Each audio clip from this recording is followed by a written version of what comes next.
Hey guys, it's Campion, finally here to review The Power of the Dog. And this movie, we basically focus on two brothers. We have Phil Burbank and also his brother George. And basically, the two of them, they are ranchers and they have this sort of like quiet life. And one day, this woman, Rose, enters the town and we see that George starts to fall for her in that way. But Phil really feels like this woman is up to no good. He also is very much against her son as well. And he takes the time to emotionally, psychologically torment them in a way to hopefully uncover the true intentions behind this, alleged pairing, which also helps explores layers of Phil's character.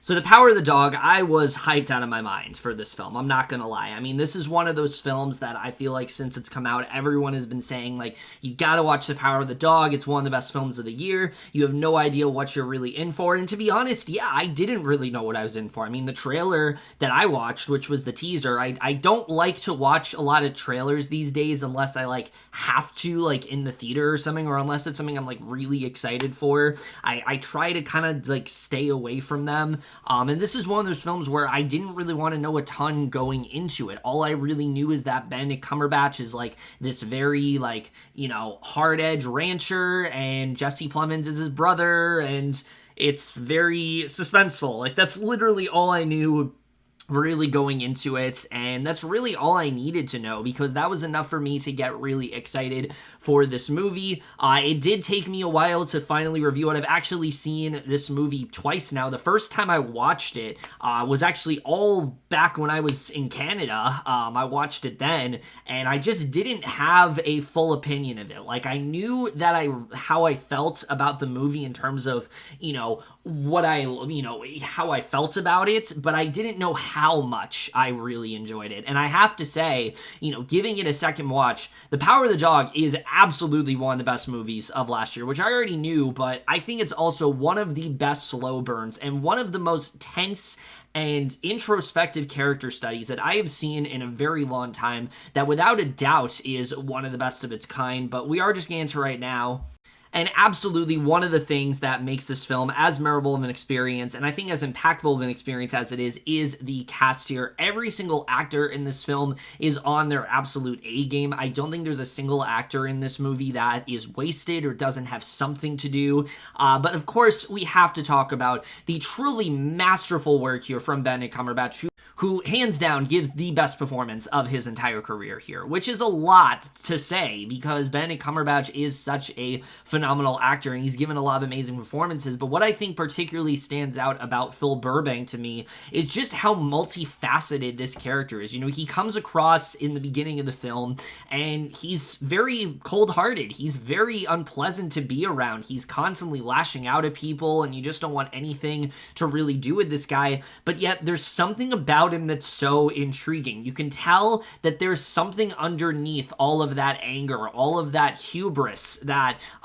Phil seems to display. And as the film goes on, you start to explore that more and more. And the more we start to understand the complexities of Burbank's character, the more Cumberbatch's performance, really does stick out here. He is just so dynamic in this role. The nuances, the mannerisms, he has all of that down to such a T, and I just absolutely loved what he ended up doing here. If it was up to me, he absolutely should be winning Best Actor at the Academy Awards. I think that this is such a just career best performance from him. It's the kind of performance that I feel like a lot of actors really do hope to give, and I was just so blown away by what he ended up doing here. There's one scene especially in the third act of this movie, and knowing what it has such a different sort of meaning to it. It's one of those performances you can recontextualize in such an interesting way, and I feel like if Cumberbatch wasn't as again, just as into this role as he really was and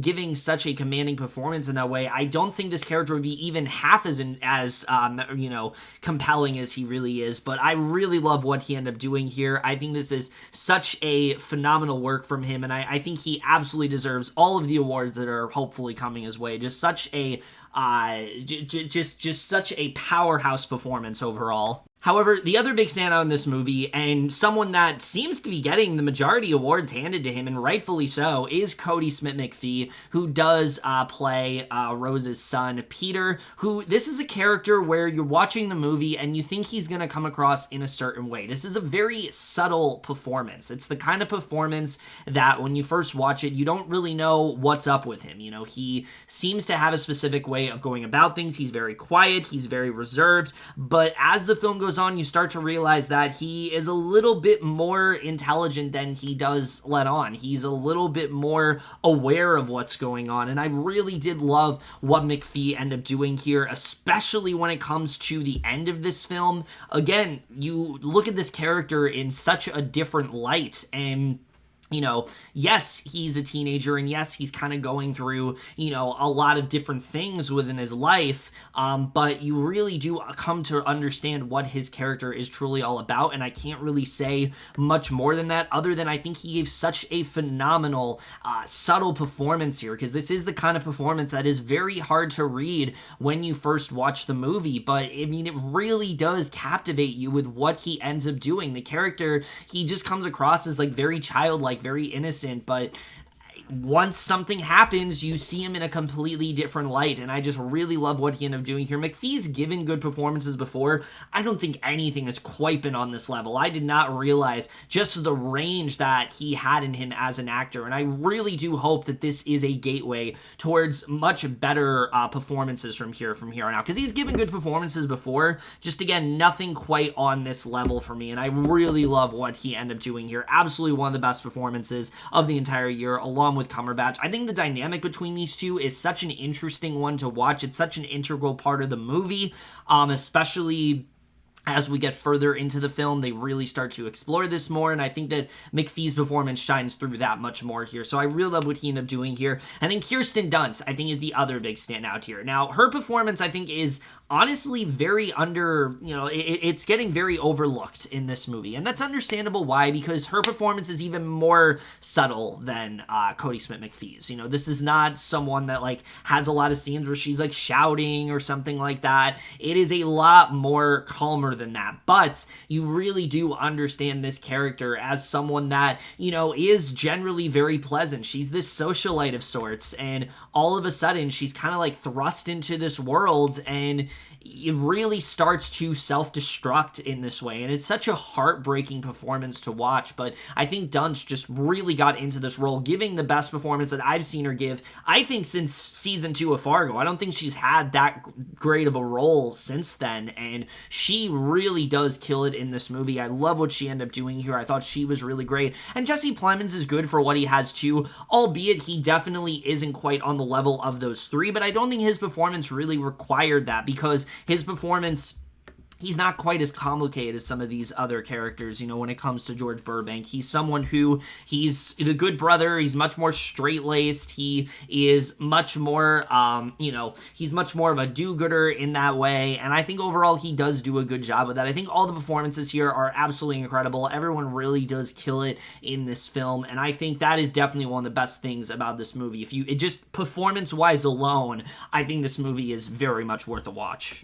But I gotta say, as great as the performances are, really, I think the real star of this movie, and what really puts it above others, is Jane Campion's directing, who, oh my god, I mean, I've really never seen anything from her before. I know that a lot of people really love her, and I can definitely see why after this film, because what I think she does such a great job with is the atmosphere of this movie. I mean, there's just such a tense and very taut atmosphere in this film. It always feels like something is going to go down, but it's done in such a, like, subtle manner, and I really love the way that she ended up directing this film. I think she does a really incredible job with it. She is so much, like, authenticity, and from what I understand, she normally does, like, romantic movies, so it's really great to see her kind of do a complete 180 from that, because this is not really that kind of movie. I mean, this is way more, like I said, psychological in that way, and I really love the way that she ends up directing this film. I think she really just does an incredible job when it comes to that, and that's easily one of the best elements of this movie. I think she's kind of become like the front runner to win Best Director, and it's very much deserving because the way that she directs this film, she's very patient with what she ends up doing. She doesn't try to throw everything at you at once. She really wants you to absorb the details as much as you really can, and I think the film is that much better because of it. Like I said, there's something very uncomfortable about this film. Because of how much starts to really unravel. But throughout everything, I mean, Campion's voice really does shine through in a way very few directors have. This feels like her movie through and through. And I really love what she ended up doing in terms of the directing here. I think generally it's some of the best directing of the entire year. But her screenplay is also incredible in this movie. What I really love about this film is that it's both this really like disturbing and twisted psychological thriller, but also this very fascinating like character study. And she's able to combine those two elements, I think, very well. Getting down to because I've already talked about how like intense the movie is. Let's get to the more character study elements. What I really love about this movie is the character of Phil Burbank. I mean, he is without a doubt one of the most compelling characters of the entire year. The second this guy comes on screen, like I said, he's hauling insults at those that he defines as like weaker than him. He's constantly going off on these rants about Rose's son Peter and how he, isn't a real man and things like that. But he also has these very fond memories of this character Bronco Henry, this mentor of sorts that has passed away, that has kind of molded him into the way he is today. And that's something you're very much drawn to. You want to know more about what really makes Phil this way. Why does he have this very volatile sort of lifestyle? Why has he gone against every other person within this town? Why doesn't he take on more urban lifestyles? Why doesn't he, why does he have such, very like, why does he have such a vicious mentality all the time? Why does he do things in this way? Why is he so rough? And I think that's something that you are just so drawn into. You can tell that there's something off about him from the second that you meet him.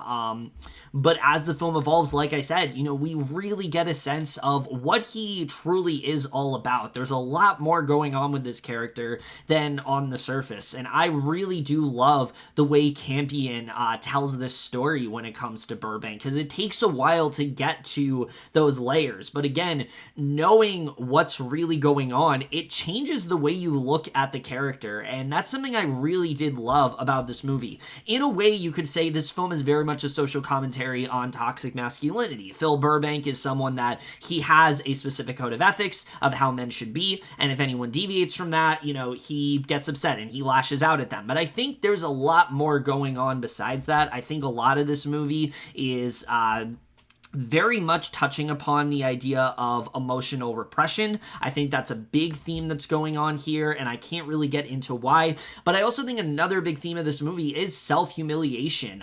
The way that Phil kind of, looks at things. There's a reason why he views, the character of Peter and Rose in the way that he does, and I think that's something that is very well handled here. But you also are just so swept up in this rift that starts between him and Rose, because these two are very much polar opposites in that way. While, again, Phil is very standoffish when it comes to most people. The only person he seems to really care about is his brother. Rose is very kind-hearted. Rose is someone that wants to play the piano. She doesn't drink very often. She is very classy in that way. And you can see that there is a lot of clashing between these two because Phil doesn't fully buy into it. He feels there's something more going on with her, brimming at the surface. And it's so interesting to watch these two just absolutely taunt each other, whether it's, Rose and her genuine and her love for George, which Phil sees as very superficial in that way, or Phil constantly starting to, or Phil trying to wreck basically anything that she enjoys. There's an amazing scene involving a piano and a banjo, and I'm not going to say much more than that, but oh my God, it is one of the most most intense things I have seen all year. And there's not much more going on than just her playing the piano and him playing the banjo, but it's so well handled the way they construct it. And I just really love diving deeper into this story. A lot of this film, it's very much divided up into chapters. We go from, I believe, the fall all the way to like the spring. And I think that's a really good way to get into this movie. I think that's something they do a really great job with. But beyond Phil, it's also very much a character study of the character of Peter, because there is a specific way that Phil views Peter. And we as an audience are also kind of conditioned to view him in this way. But as the film starts to get more into who Peter really is and what his initial goal is when it comes to Phil, we as an audience are that much more into, his character. We want to know more about him. I would say he's just as compelling, if not more compelling, than Phil. And I think that's something that overall they just did a really excellent job with. So I really enjoyed, again, just the bonding between these two. I think that's hands down one of the best parts of this entire movie. It starts off as like this irritation of sorts. He's really just kind of irritated by Rose and Peter, but especially once Peter comes to stay at the ranch, I mean, that's really when the tension revs up to a crazy level, and it becomes a lot more detrimental when it comes to Rose as a character, but that much more fascinating when it comes to the dynamic between Peter and Phil. And again, I can't really say much more than that. I wish I could dive more into this movie and what's really going on here, but I will say this is very much a film you are going to want to give a second watch to. I think on a first watch, even if you love this movie, I would encourage you give that second watch knowing what really happens here, knowing what this all leads up to. There's so many more nuances, there's so many more subtleties that are revealed, and it really is due to Jane Campion for constructing the screenplay in the way that she does, for giving us such a fascinating screenplay that you can just constantly dissect. There's so many scenes that I'm thinking about that just have a completely different meaning. There's some scenes I still don't fully understand what it really is all about, and I love movies like that. I love movies that are trying to get you to dissect all of the details. This is a very detail-oriented film, and I think it's that much better because of it. So I really did love the way that Campion, really takes the time to dive deep into all of these characters, their plights. Very early on, we see what their plights are. Like, for example, Rose, is very dedicated to her son. It matters a lot to her. And, there's a point in the film where Peter starts to become a lot more, Phil starts to kind of change his ways and take Peter under his wing a bit. And this really starts to, become a problem. And I think the film does a really good job when, diving into all these characters' plights, showing early on, what's really bothers them. So when we eventually get further into the film, we realize why this is such a detriment, why this is affecting them in the way that they are. And I think this movie just does such an amazing job with that. It's so haunting, but it also just has this very like melancholy feel throughout. And it's just such an amazing screenplay all around. I could really go on and on when it comes to the screenplay here, but getting into the cinematography, that is also something that is so consistent in this film. The cinematography is so eviscerating to look at. I mean, you cannot take your eyes off the screen when it comes to this movie because of the beautiful locations here. I think the movie just does a really great job in putting you into that environment, putting you into this landscape, but also doing it in a very sort of graphic manner. I think that's something that was very well done when it comes to the cinematography here. I mean, just in general,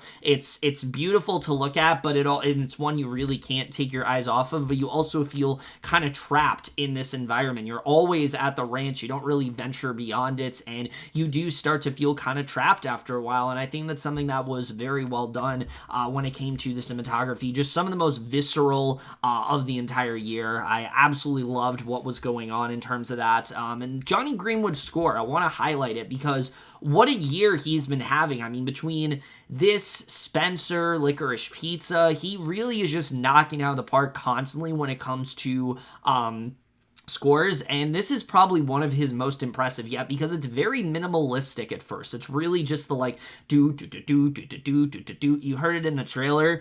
A lot of the time it's just that, but it becomes a lot more evocative as it does go on, and I think that Greenwood's score overall, it really just adds the intensity to this movie. It adds the tension here, and I think he just does such an amazing job with that. So I really did love his score in this film.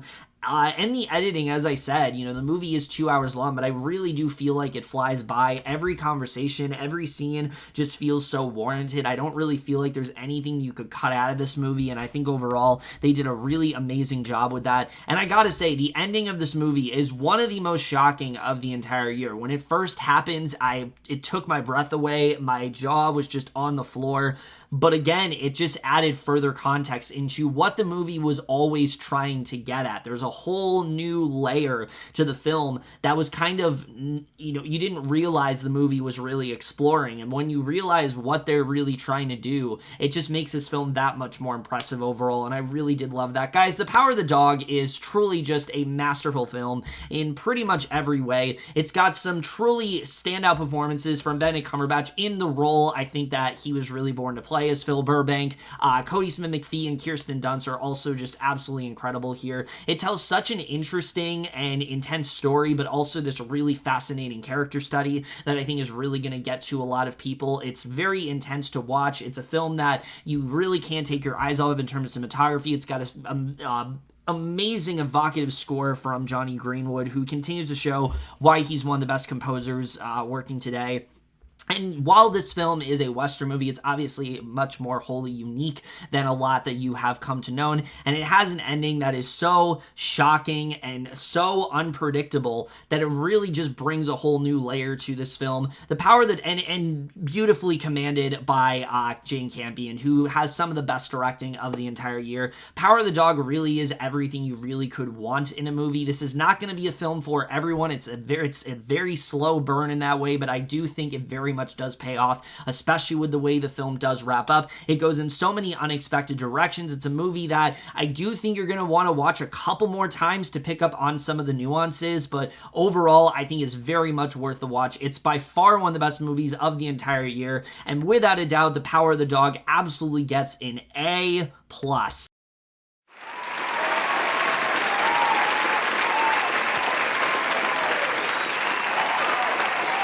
I gotta be honest, it's a movie that honestly is very hard to talk about without delving more into spoilers, but it's just such an impactful and rigid film that I really do think is definitely going to leave an impact on a lot of people. And I do think that there are going to be, audience members that don't watch a lot of movies that are still affected by this. Like, my girlfriend really loved this movie a lot, and so I think that really does speak to just how intense this film really is. It's amazing to see it, sweeping awards and things like that, because I think it very much does deserve all of those things. But other than that, guys, in my review of The Power of the Dog, the moment you guys saw this and we're all left your thoughts on it. We'll see you guys in my next video, and we'll see you guys for that. Okay, bye.